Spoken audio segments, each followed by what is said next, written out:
This is problem number 4 from section 2.1.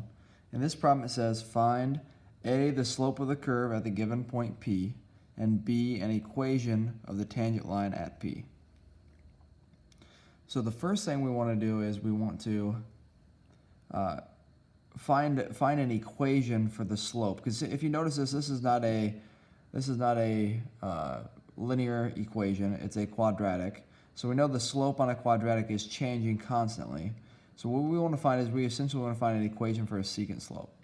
And the way we can go about finding an equation for a secant slope is we can take the function with an input of x plus h minus the function with an input of just x, all divided by h. So it gives us an expression for any slope on the curve, essentially. Let's go ahead and start by saying we'll go m equals f of, and our equation is this f, of course. So we're going to just plug in, I'll plug it in right away. We'll go negative 4 minus 8 x squared. Oop, minus 8.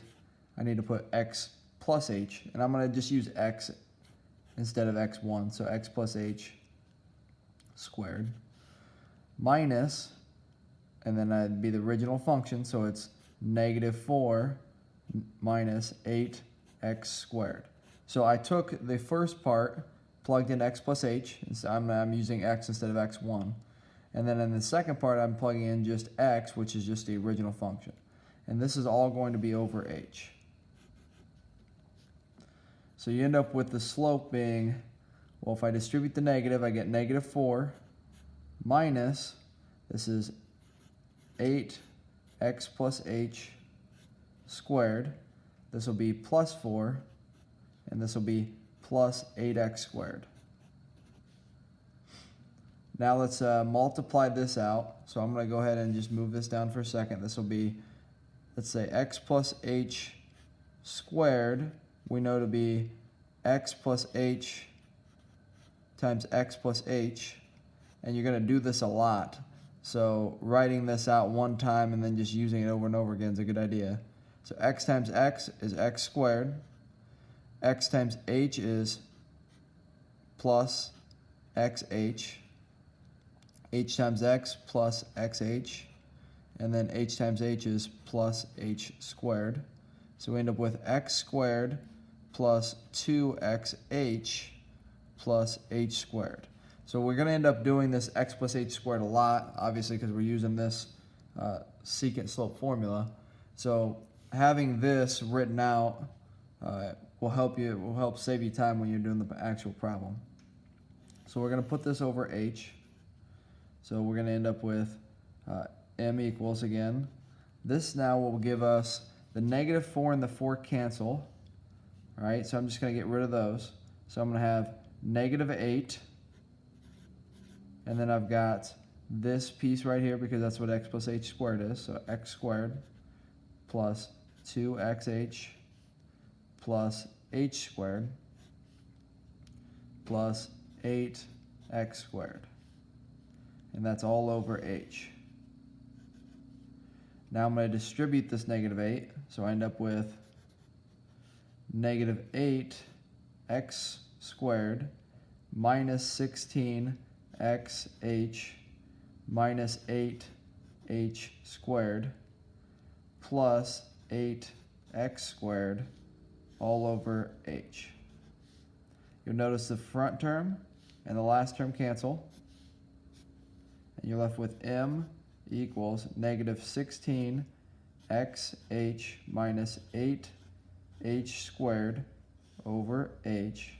On top, I can factor out an h, so I end up with h, and this would be negative 16x minus 8h all over h, and the h's cancel, leaving you just with a expression for your slope, which is negative 16x minus 8h.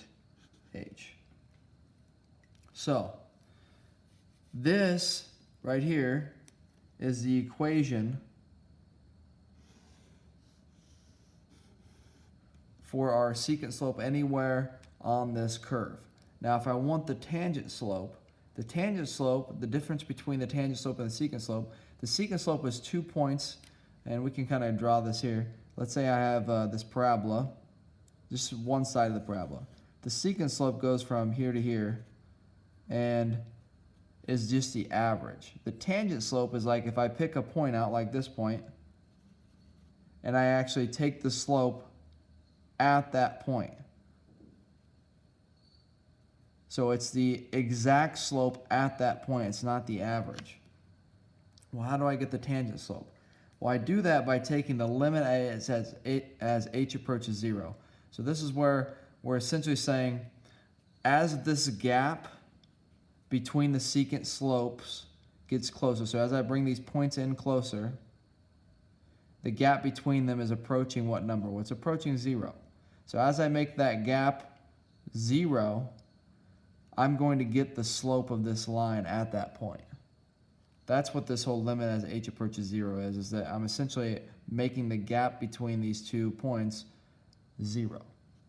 So if I apply this to our equation, I'm going to get the actual equation for the slope for that point. So I'm going to go ahead and say that I'm going to go limit as h approaches 0 of negative 16x minus 8h. Now this is pretty easy. As h approaches 0, well, that just cancels that term out, and we're left with negative 16x. And now if we want the slope, okay, we can say that our slope is going to equal, and this is our tangent slope. So this is that part A part, right? We want this is part A. Tan slope equals, well, it equals negative 16 times negative 5, which will give you 50, 80. So our slope at that point is 80.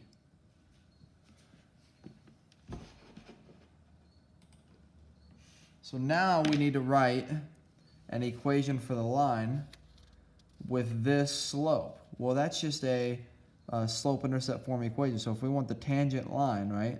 Let's go ahead and write that. Tangent line. This is part B. If we want the tangent line, we're just going to use slope-intercept form to do this. So y equals 80x plus b. And we obviously want this line to go through our point, which is negative 5 and negative 204. So we're going to write negative 204 equals 80 times negative 5 plus b. This is negative 204 equals negative 400 plus b. Add the 400 over and you get 196 equals b. So your tangent line is y equals 80x plus 196. So recap real quick. We went through and we used this equation to find our expression for our secant slope. And we worked through the algebra to that and found this expression to be here. Now to find your actual tangent slope, you have to take the limit as h approaches 0. And when you do that, because that gap is approaching 0, it's getting smaller and smaller, you end up with negative 16x for the expression. Then you can plug in your x value for your coordinate that you're trying to find the slope at and find the slope, the tangent slope. Then you just